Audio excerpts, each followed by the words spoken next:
Hello folks and welcome to today's video. This one is a bit of a different one because technically the idea of slope is not in the grade 9 curriculum. It's actually a grade 10 topic, but it's very useful when we are working with these linear relations. So we're going to step out of our comfort zone and we're going to try to talk about this idea of slope and what's called slope-intercept form. So when we are looking at linear relations, and we are thinking about them purely graphically, like we're kind of forgetting about the context of some of these questions and just thinking about them in terms of x's and y's and their graphs and whatnot. We can use what's called slope-intercept form. So slope-intercept form right here looks like y equals mx plus b, where this m, the number that's in front of the x, we call it the slope, and this b, this number that's by itself, we call it the y-intercept, right? And if we're thinking back to what we've talked about in terms of linear relations, the slope is that rate of change, that thing that changes every step along the way. And the b, the y-intercept, is the thing that's constant. It's the thing that doesn't change. It doesn't go away. We add to it. Now, why do we care about this form? Because there are different forms of an equation. And depending on the form we're given, there's actually pros and cons to each of them. So there is a form called general form, and it has its advantages and disadvantages. There's a form called point slope form, and there's a form called slope-intercept form. And slope-intercept form is probably the most common. It's the one you'll see given more often than not because it usually has that dependent variable kind of isolated all by itself. So you'll see this one given to you a lot. And the pros of the slope-intercept form is that it very quickly tells you what the slope and what the y-intercept is. Makes sense. It's called slope-intercept form for a reason. The cons of this form, though, are that the x-intercept can take a little bit longer to figure out because there's some rearranging to do. All right, not a big deal, but it gives us some nice information very quickly. It allows us to graph these things very quickly. So let's take a look. Here's 4 lines. We have line A, line B, line C, and line D. So what would you say is the same about these 4 lines? Well, if you're looking at them, you might notice that they have the same steepness. So we say the same steepness, or however you want to name this idea of how fast it rises. But if we wanted to use a bit of a more math term, well, let's look at what's actually happening here. So we've talked about linear relations in terms of that constant rate of change, right? So what has to happen? Every time this line moves over 1 unit, it has to move up 2 units, right? It moves over another 1 unit, and it moves up another 2, and so on and so on. And if we look at this green line, what we'll notice is the same thing happens. Every time it moves over 1, it has to move up 2. Over 1, up 2, over 1, up 2. This was that rate of change that we talked about in the past couple of videos. Well, now what we're knowing this rate of change as, rate of change, we're going to use a bit of a shorter word, and that is called slope. So what that means is that these 4 lines, because they have the same rate of change or the same steepness, they all have the same slope. But what's different about these lines is that they do not all start in the same place. And what do I mean by start? I mean that the x value is 0. So here, right on the y-axis, so line A passes through 4 on the y-axis, and line B passes through 1, and line C passes through -2, and finally line D passes through -6. So we see that they have different y-intercepts, and that's what it means to be a y-intercept. It's where does it pass through the y-axis, right? So they have the same slope, but they have different y-intercepts. So how do we find slope? Well, we have this nice little phrase to help us remember, and we call it rise over run, because that's what we're doing to find the slope or the steepness, is we're looking at how fast does this thing rise up and down. So again, if we're looking at these lines, every time they go over 1, they have to go up 2.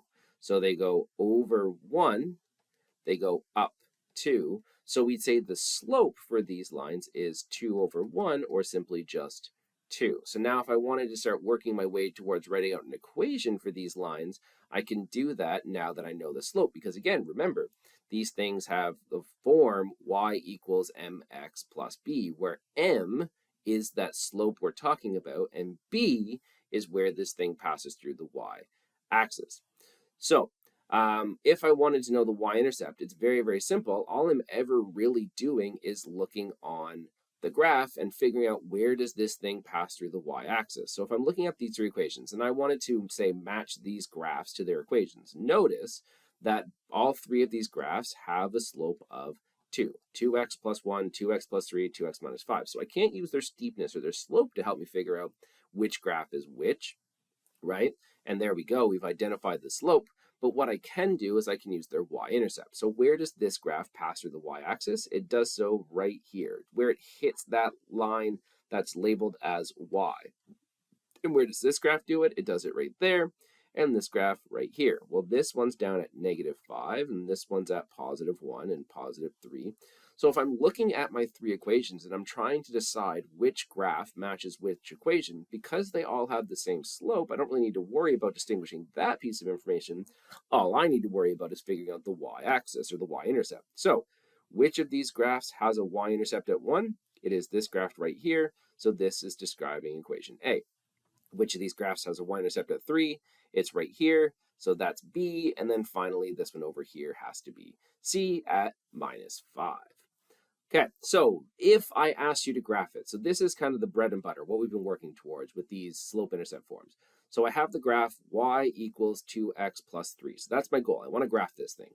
So where do I start? Well, I have to first figure out what is the slope and what is the y-intercept. So if I'm thinking about that y equals mx plus b, I'm looking for the number that goes with the x in order to find the slope. So in this case, that's the 2. And then I'm looking for the constant, or the number by itself, in order to find my y-intercept. So in this case, that is 3. Now that I have those two pieces of information, I know that my slope is 2 and my y-intercept is 3. I come to my graph and I put those pieces of information on. So what does that mean? Well, on my y-axis, I go to the point 1, 2, 3, and I plot a point there. Y-intercept means that's where my line is going to pass through the y-axis. Then from that point, all I have to do is use my slope to find the next point.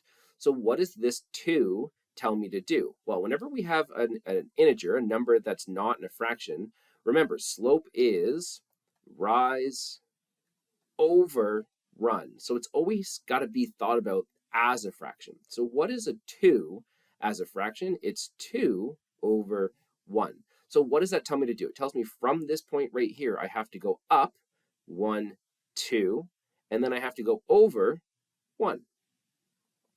And the nice thing about graphing these lines, you may want to then do another 2 and 1 and another 2 and 1 and put in a bunch of points. But if you have a ruler or some kind of straight edge, at this point, that's it. There's no more work to do. All I have to do now is connect those 2 points that I just drew, and there is my line that describes this equation.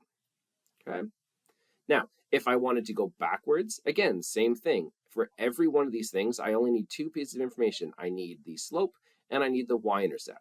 So the y-intercept is usually where I start because it's the easiest piece of information to find or to put on a graph. So for this first graph, my y-intercept is at 4, and for this second graph, it's at 0.